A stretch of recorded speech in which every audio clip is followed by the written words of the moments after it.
Esse é o Ancapso e nós vamos falar agora sobre a situação na Ucrânia. Hoje, dia 17 de abril, são 8 horas da manhã aqui no Rio de Janeiro, 2 horas da tarde lá em Kiev, no momento que eu gravo esse vídeo.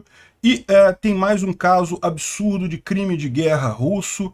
O Vladimir Osechkin, que é aquele defensor dos direitos humanos russo que mora na França, está exilado na França e dirige uma mídia chamada Gulagu, ele conseguiu a confissão de um soldado do grupo Wagner de que eles teriam matado 24 adolescentes ucranianos porque tinham tatuagens de apoio à Ucrânia.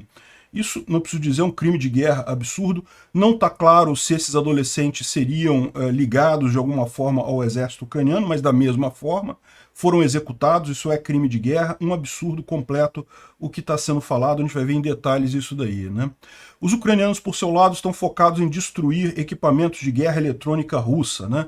A gente já falou aqui há alguns dias vários equipamentos desses de guerra eletrônica, de embaralhamento de sinal, que estão sendo atingidos pelos ucranianos ao longo de toda a linha de frente, e isso é tipicamente alguma coisa que se faz antes de ofensivas, né? Porque justamente o objetivo é você garantir um espectro magnético limpo para você conseguir se comunicar naquela região. Curiosamente, tem um estudo aqui, o pessoal trazendo que antes de cada contraofensiva ucraniana, esse número subia muito, né? O número de equipamentos de guerra eletrônica destruídos pelos ucranianos subia muito, mas subia muito, foram 14 em janeiro, 14 em setembro, antes da ofensiva em Kharkiv, e agora foram 44. Surgem algumas informações sobre os Wolves, ou Lobos, que seria um novo exército mercenário atuando lá na Ucrânia. O exército russo mercenário atuando na Ucrânia seria formado por alguns integrantes do grupo Wagner que estariam treinando conscritos recentes. Então foi uma espécie de joint venture entre o Ministério da Defesa russo e o grupo Wagner. O grupo Wagner cedeu os treinadores lá, os profissionais mais capacitados dele para fazer o treinamento. O Ministério da Defesa russo forçou os conscritos a entrarem nesse grupo militar. E vamos ver o que vai vir disso daí. Parece que já tem algumas unidades desse novo grupo mercenário dos Wolves atuando em Bakhmut. Em Bakhmut em si, mais um dia que não teve grandes alterações, continua a briga ao longo da linha férrea ali. A estação de Bakhmut já trocou de mãos mais umas 2 vezes de ontem para hoje. Enfim, nenhuma mudança significativa, mas os russos estão mandando mais reforços para lá e têm usado muita artilharia para tentar tirar os ucranianos de Bakhmut, né? Até aqui sem sucesso. E o novo prazo dado pelo Putin é 9 de maio, então agora o objetivo deles é tomar Bakhmut até 9 de maio, vamos ver se consegue alguma coisa, né? E a internet ucraniana identificou uma blogueira apoiadora dos russos que se chamava de Donbas Devushka, ou Garota do Donbás, né? E se passava por uma jovem ucraniana que morava lá em Luhansk e era contra a Ucrânia, era favorável aos russos e coisa e tal. Ela se dizia descendente de judeus e chamava os ucranianos de... Aquela lorota toda. Teria sido ela que fez a adulteração dos documentos vazados, botando o número de mortes maior para os ucranianos. Vocês lembram disso? Quando vazaram os documentos lá do Pentágono, lá pelo Jack Teixeira, lá, ela foi quem pegou o documento e alterou os números para parecer que tinha mais morte ucraniana e menos morte russa, né?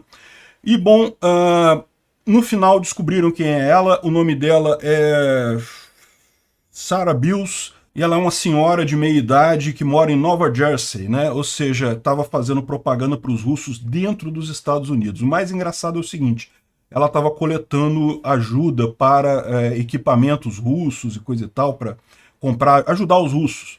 E muita gente ajudou, muita gente depositou dinheiro e coisa e tal. E agora tem um problema, né? Porque como ela está nos Estados Unidos, se ela chegou de fato a mandar esse dinheiro para a Rússia, ela violou as sanções, vai enfrentar cadeia. Se ela não fez isso, ela cometeu fraude e vai enfrentar cadeia do mesmo jeito, né? Como imaginado, as falas do Lula causaram furor aí no mundo diplomático, né? O Brasil novamente se mostrando o anão diplomático que era na época do Lula, e por algum motivo as pessoas achavam que iria deixar de ser com o Lula voltando, não sei porquê, né?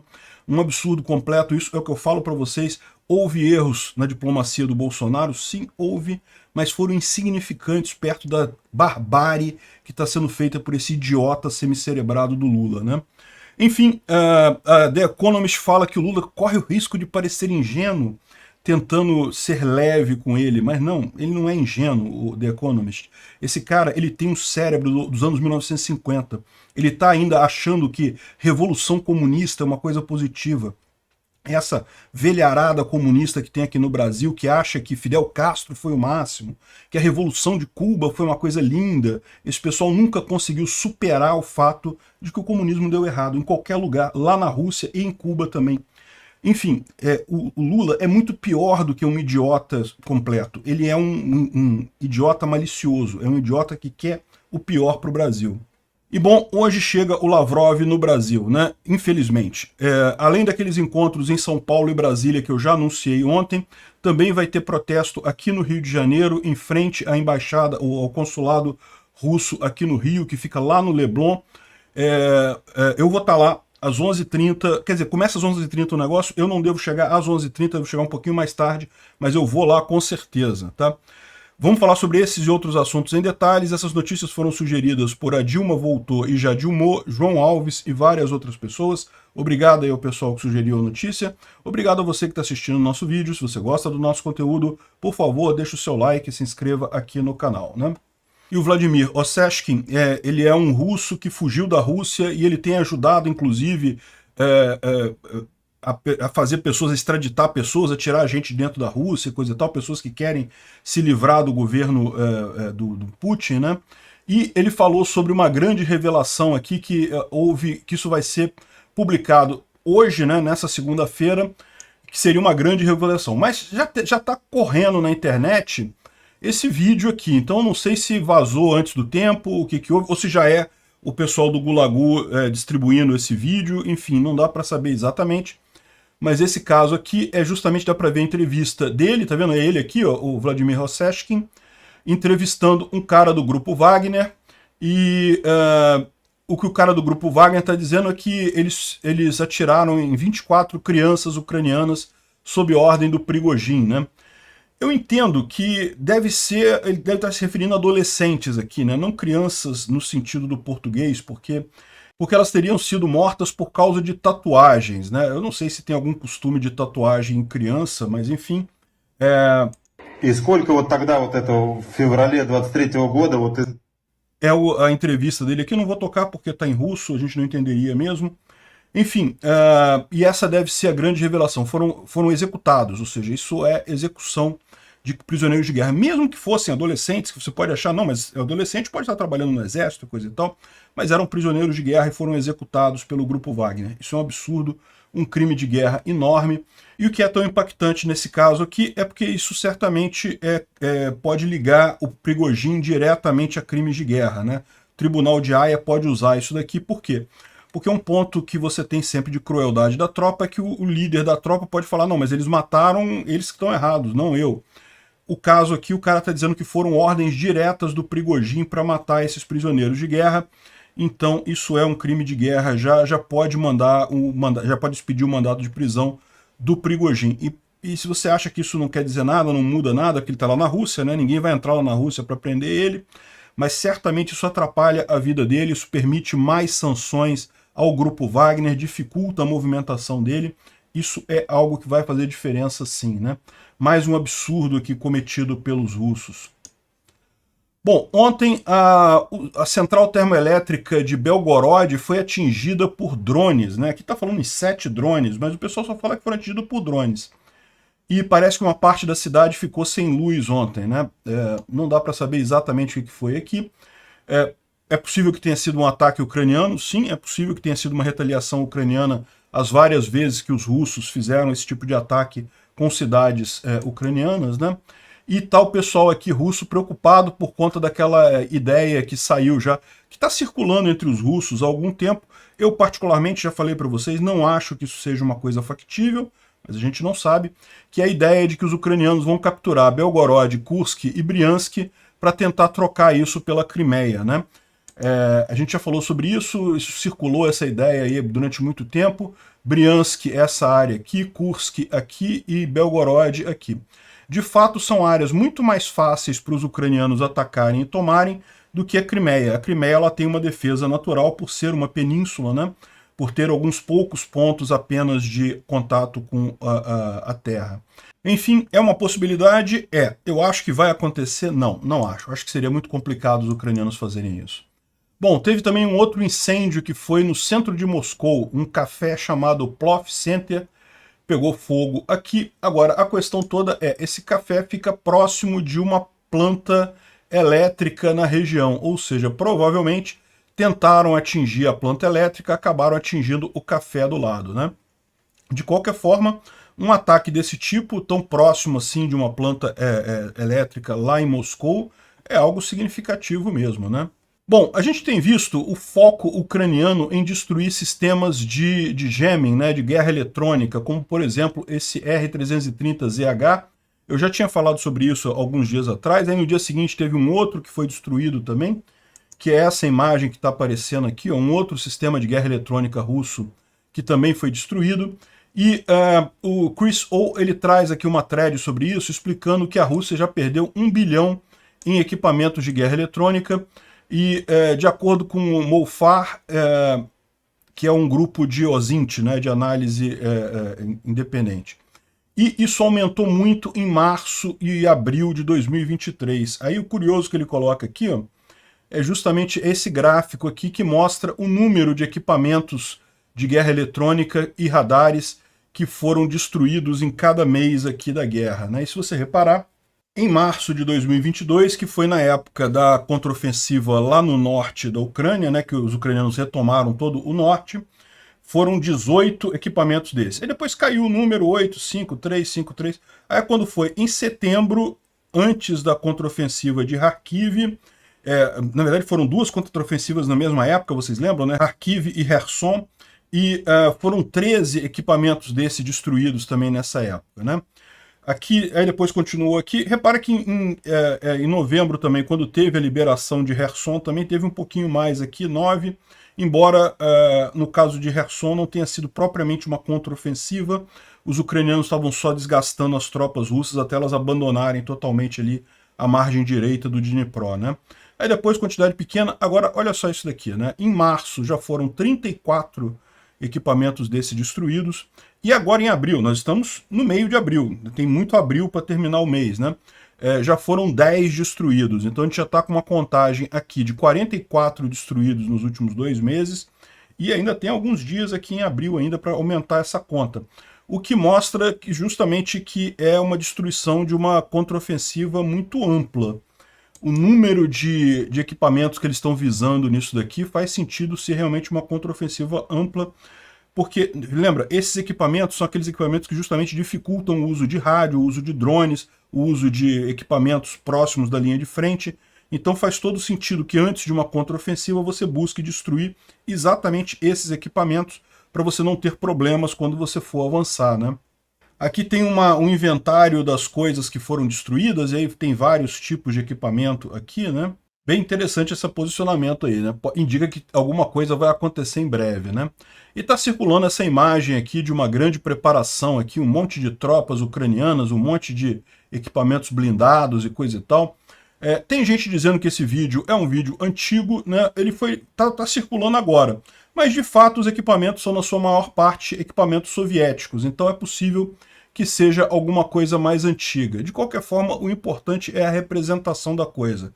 De fato, os ucranianos estão preparando a grande ofensiva aí em seguida, né? E tem aqui algumas informações também, que essas certamente são mais recentes. Isso daqui é um campo de treinamento na Ucrânia, em que os ucranianos estão treinando com o PT-91 polonês, né? Que o PT-91 é um tanque que é derivado dos tanques soviéticos, então não deve ser tão complicado assim para os ucranianos lidarem, mas já tem uma série de modernidades, uma série de coisas novas, então é um tanque bem mais moderno que os ucranianos estão acostumados, né? Isso aqui certamente é recente. E aqui também parece que já dá para ver alguns Bradleys, que são aqueles veículos de apoio à infantaria, já com a camuflagem típica da Ucrânia, a camuflagem pixel aqui da Ucrânia, em algum lugar aqui, não dá para saber aonde especificamente, né? Tem um totalmente em verde aqui e o outro com a camuflagem de pixel. E aqui também tem uma visão de uma coluna de blindados aqui holandeses, o YRP 765, que também está em algum lugar lá na Ucrânia, segundo o Cloud aqui, né? Enfim, a preparação está seguindo para essa grande contraofensiva aqui, né? Mas aí tem algumas coisas estranhas que aconteceram aqui, né? Lembra que a gente mencionou ontem que teve uma troca de prisioneiros, de 130 prisioneiros, né, na Páscoa, né? Então, assim, bacana, coisa e tal, isso é comum você ter em épocas festivas, principalmente épocas religiosas, você ter troca de prisioneiros e coisa e tal. Mas o curioso é justamente que aqui o Prigozhin, nesse vídeo aqui, ele está dizendo que foi ele que fez a troca de prisioneiros, ou seja, ele negociou com os ucranianos e fez a troca de prisioneiros entre prisioneiros do grupo Wagner, que estavam com os ucranianos, e os ucranianos que estavam com o grupo Wagner, né? Então ele falando aqui, não para botar todo mundo lá para ser transferido e coisa e tal, porque, né, é Páscoa e tal. E realmente foi, a gente anunciou isso ontem, houve realmente essa troca de prisioneiros e coisa e tal. O curioso dessa história aqui é que, aparentemente, não foi a Rússia negociando, foi o grupo Wagner. Curioso, né? O protagonismo do grupo Wagner aí nessa guerra está aumentando. Não necessariamente para o bem. Bom, saiu uma notícia aqui de um blogger russo, né, o Igor Girkin aqui está só reproduzindo a informação, né, em que eles dão conta de que no dia 16 de abril, vários pontões, aquelas pontes temporárias, né, e barcos também, foram levados para Luhansk. Aqui traduziu errado aqui, mas é Luhansk que ele está querendo dizer aqui, tá? Ou seja, o pessoal está muito preocupado aqui, eles falam aqui justamente Bilororivka. Será que estão indo para Bilororivka? Porque lembra qual que é a situação aqui, né? Bilororivka é essa região aqui, e os russos estão querendo tomar a cidade, né? E evidentemente estão querendo usar essa parte aqui, devem querer fazer alguma travessia de rio aqui para pegar os ucranianos desprevenidos, né? Então uma informação importante é que os russos estão levando de Shakhtar, que fica aqui em Donetsk, né, bem na retaguarda aqui dos russos. Enfim, estão preparando alguma coisa para lá, né? E aqui tem dois vídeos que saíram que tem informações curiosas, mas o mais legal vai ser depois quando a gente juntar essas duas informações mais adiante na terceira thread aqui, né? Bom, esse caso aqui foi um representante do grupo Wagner que fala que os ucranianos estão preparando grupos de strike ali em Bakhmut de 80 mil pessoas para tentar desbloquear o que eles chamam de Artemivsk, que é na verdade Bakhmut, né? Usando tanto equipamento soviético quanto ocidental. Então ele está dizendo aqui que no dia 16 de abril, ontem, né, o inimigo, no caso, os ucranianos, né, esse cara aqui é um russo, juntou um grupo de 80 mil pessoas na área de responsabilidade do grupo Wagner e está formando grupos de strike. Segundo ele, fazer um flanco a partir de Rozdolivka e Vesely, ou seja, o que ele está falando aqui, Rozdolivka e Vesely seria aqui, um grupo faria esse avanço em direção aqui, e o outro grupo seria em Konstantinivka, que seria aqui a parte sul aqui. Konstantinivka está aqui, ele faria um outro ataque nessa direção, isso é o que ele está dizendo que os ucranianos fariam. Faz sentido, né, fechar isso tudo aqui e tentar chegar em Popasna, ou seja, cortar toda essa parte aqui que hoje é ocupada pelos russos, né? E ele fala também sobre aumento da artilharia na região, os ucranianos têm aumentado a artilharia ali na região, né? Tomara que dê certo, tomara que realmente seja isso que ele está falando, mas essa entrevista dele não foi só esse pedaço não, teve mais coisa que a gente vai falar daqui a pouquinho.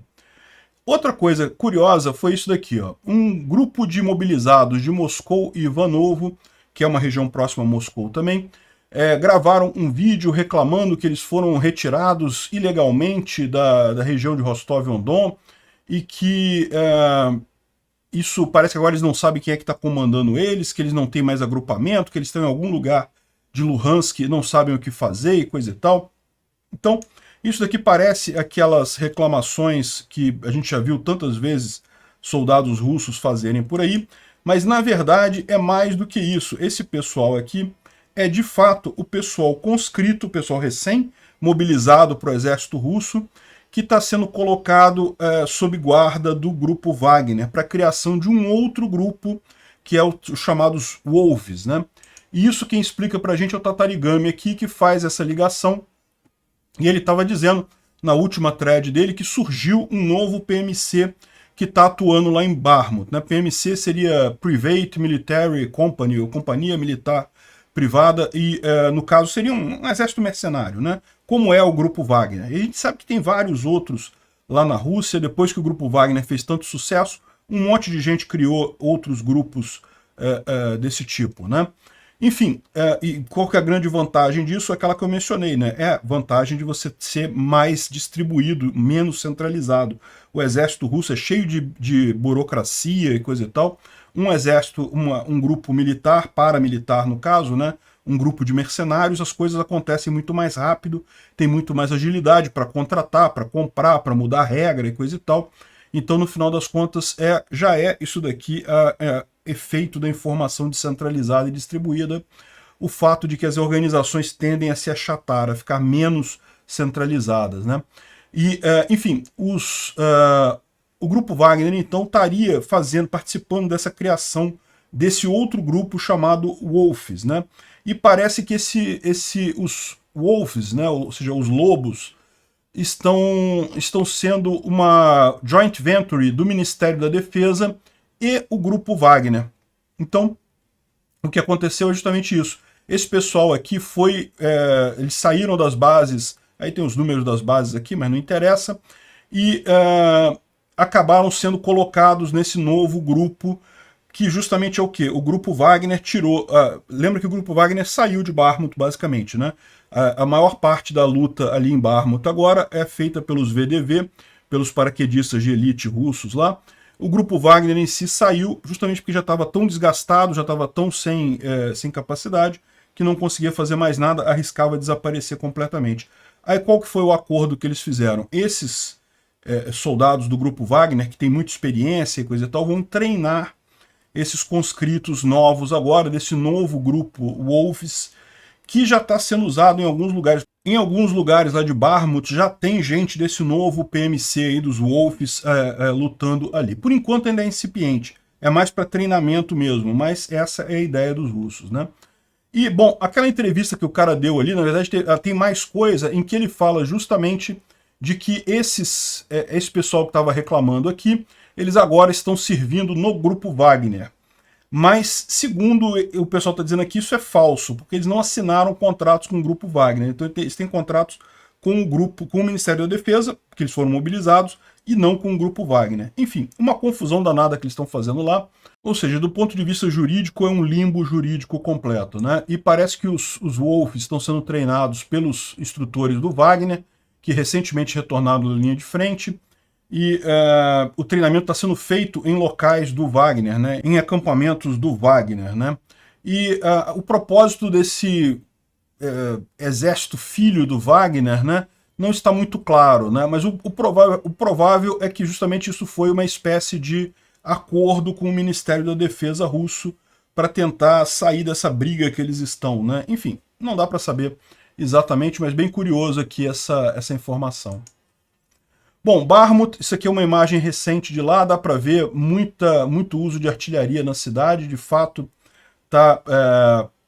os russos querem avançar, estão tentando avançar de todo jeito, destruindo o que sobrou lá de coisas lá em Bakhmut, mas o fato é que não teve nenhuma grande mudança de forma geral, né? Parece que agora os russos estão planejando trazer aquele TOS-A1, que é aquele MLRS termobárico, né, foguetes termobáricos.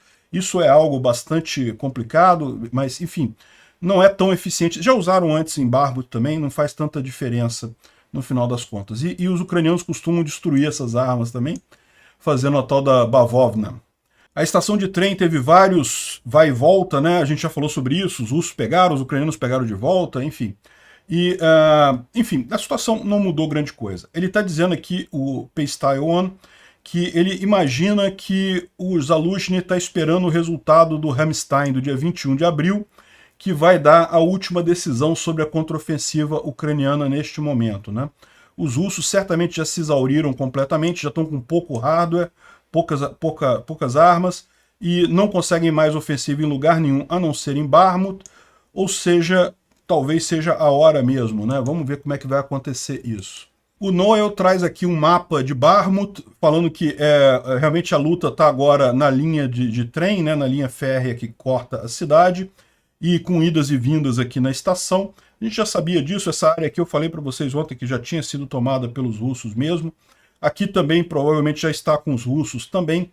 E esse é o ponto final da defesa ucraniana, né? Os ucranianos, como a gente imaginava, estão segurando nesses prédios mais altos aqui ao norte, nesses outros aqui ao sul, e nessa área aqui, que é uma área militar que tem no meio da cidade, né? É o que eles estão resistindo, é o ponto de resistência final. Lembrando que, se os ucranianos tiverem que sair de Bakhmut, isso não quer dizer nada, porque no final das contas, o importante de toda essa batalha era justamente dizimar as forças russas, e com isso os ucranianos conseguiram com sucesso.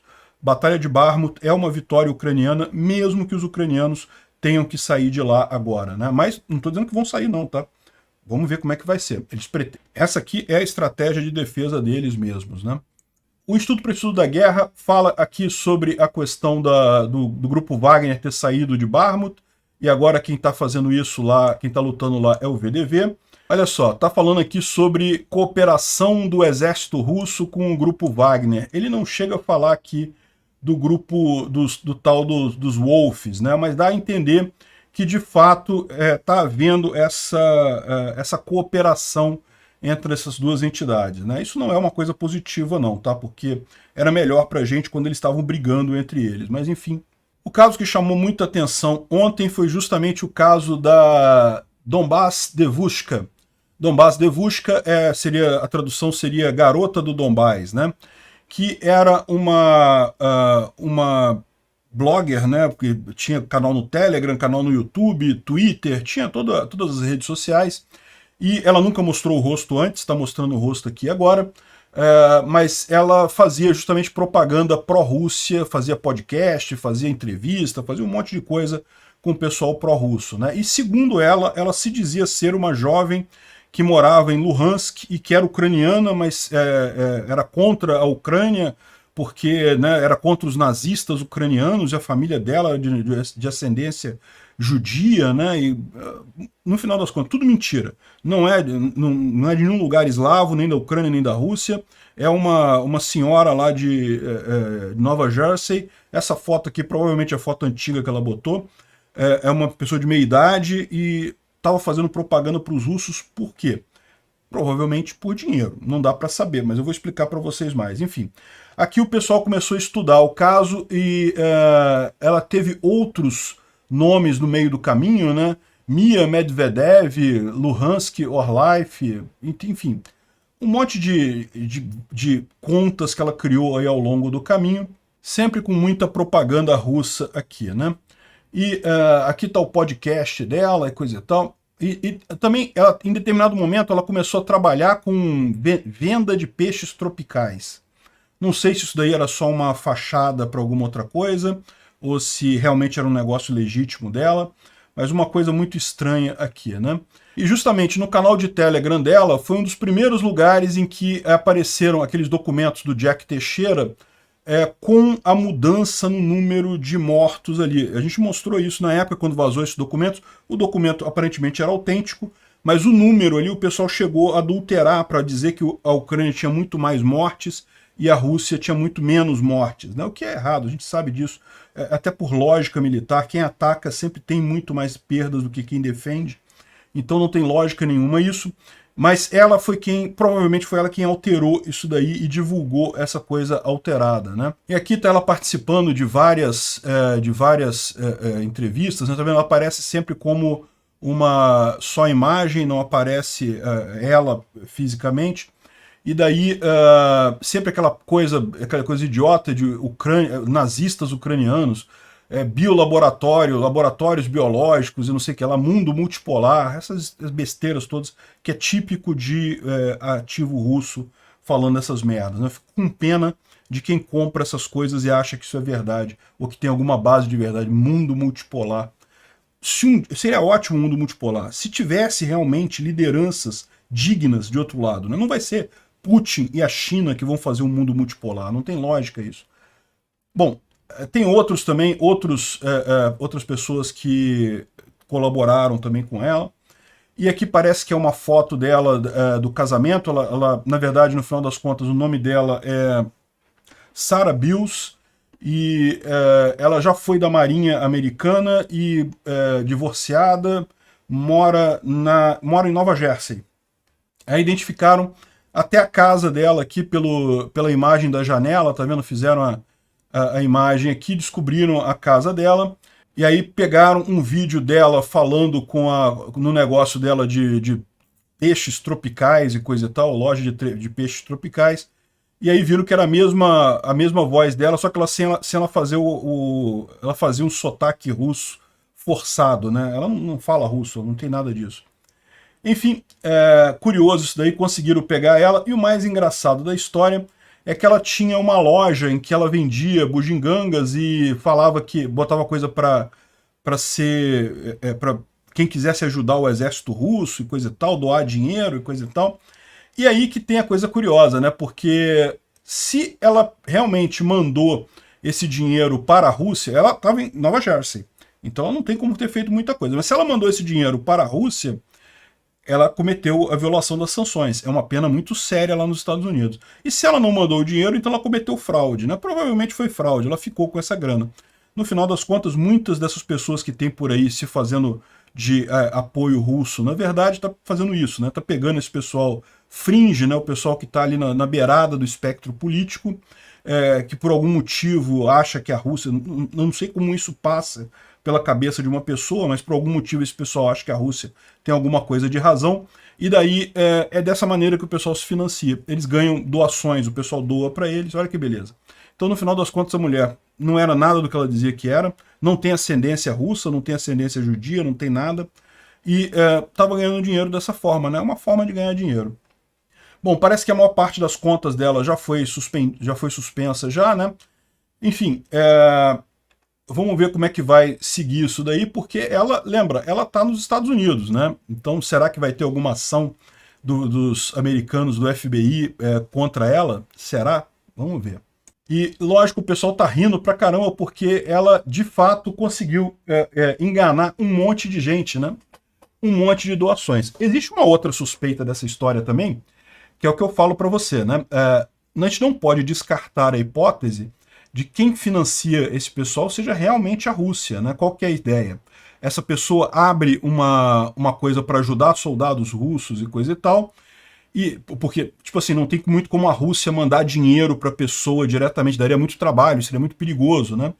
Então essa pessoa abre uma ajuda, ajudem aqui os soldados russos e coisa e tal, e o pessoal na Rússia, através de laranjas ou pessoas extremas, cada um manda um pouquinho, tipo como se estivesse ajudando essa pessoa, mas na verdade isso é uma espécie de pagamento pelo serviço. Existe essa possibilidade? É possível, pode ser que seja isso mesmo que ela estava fazendo lá, pode ser que seja isso mesmo que outros tantos bloggers militares russos fazem por aí, porque é aquele negócio, é a única maneira que eu vejo desse pessoal encarar o trabalho de divulgar mentira, né? O pessoal sabe, não tem como você olhar para esse caso da Rússia e não perceber que Putin é o lado errado da história. Então a pessoa tem que receber por isso, só pode ser. Não consigo ver outra possibilidade. Bom, lá na Rússia, o Kara-Murza, que é um deputado russo de oposição ao Putin, que foi preso já no início da guerra, porque ele criticou o Putin, disse que o Putin que essa guerra não tinha fundamento, era ilegal e motivada politicamente. Corretíssimo, falou as coisas corretas aqui. Infelizmente, em países ditatoriais, quando você fala verdade, você costuma ir para a cadeia. Isso não é incomum, né? Então, parece que ele pegou 25 anos de prisão agora por ter traído a Rússia. Traído a Rússia foi isso. Foi ter falado que a invasão da Ucrânia não tinha fundamento nenhum, era ilegal e politicamente motivada. Bom, os Estados Unidos estão avaliando que as frases ditas pelo Lula são tão idiotas que, no final das contas, enfraquecem a própria diplomacia brasileira. E eu concordo com eles, foi o que eu falei ontem. Você pode dizer assim, não, porque o Lula está querendo se manter isento e coisa e tal, mas, cara, chega um ponto que você escancara tanto esse negócio da isenção, ao dizer que o Zelensky tem culpa, por que o Zelensky não para a guerra, mas a Ucrânia iniciou a guerra também, umas coisas que não tem lógica, né? E aí começa a ficar tão descarado esse apoio velado à Rússia, que acaba desacreditando o Brasil. E é isso que eu falo. Se era a intenção do Lula se manter neutro nessa história, ele errou. Ele simplesmente se mostrou lambendo o saco do Putin no final das contas. Ele está totalmente alinhado ao Putin nessa história, foi o que deixou claro aquelas palavras dele. Ou seja, mesmo que a ideia do Lula fosse se manter isento para tentar negociar a paz, né, sair como um grande pacificador e coisa e tal, ele acabou cagando no pau, né? Porque agora tá claro para todo mundo que ele está do lado da Rússia, e daí quem é que vai querer negociar desse jeito? Queimou totalmente ele, e pior, pode ter queimado a iniciativa do Xi Jinping, justamente porque ele estava juntando com o Xi Jinping.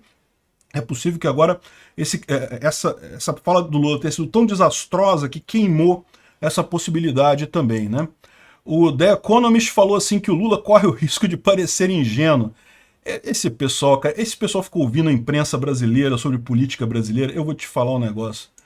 Não, ingênuo não. Primeiro que o Lula é um idiota completo, e segundo que ele é um ser atrasado, ele é praticamente um fóssil vivo que por algum motivo algumas pessoas acharam que valeria a pena desenterrar essa figura decrépita na política brasileira, né? Um absurdo completo.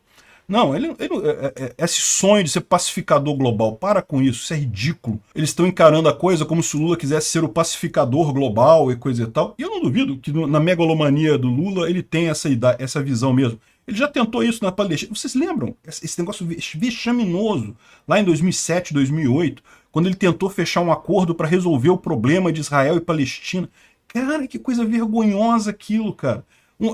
No final, o acordo que ele propunha era praticamente totalmente pró-Palestina. É a mesma coisa que ele quer fazer aqui. Não tem jeito. O Lula é alinhado ideologicamente a tudo quanto é regime ditatorial de esquerda, tudo quanto é ditador do pior tipo no mundo inteiro. O que ele quer aqui é ajudar o Putin. Como lá nesse papelão que ele fez lá em 2007 ou 2008, ele queria ajudar os palestinos lá, né? Enfim, ou o Irã, na verdade. Enfim, e tá vindo aí o Lavrov aqui para o Brasil, né? Tá aqui a manchete de um jornal dizendo que Putin busca apoio internacional. Esse jornal é espanhol. Ele tá falando aqui que ele vai passar por Brasil, Venezuela, Nicarágua e Cuba.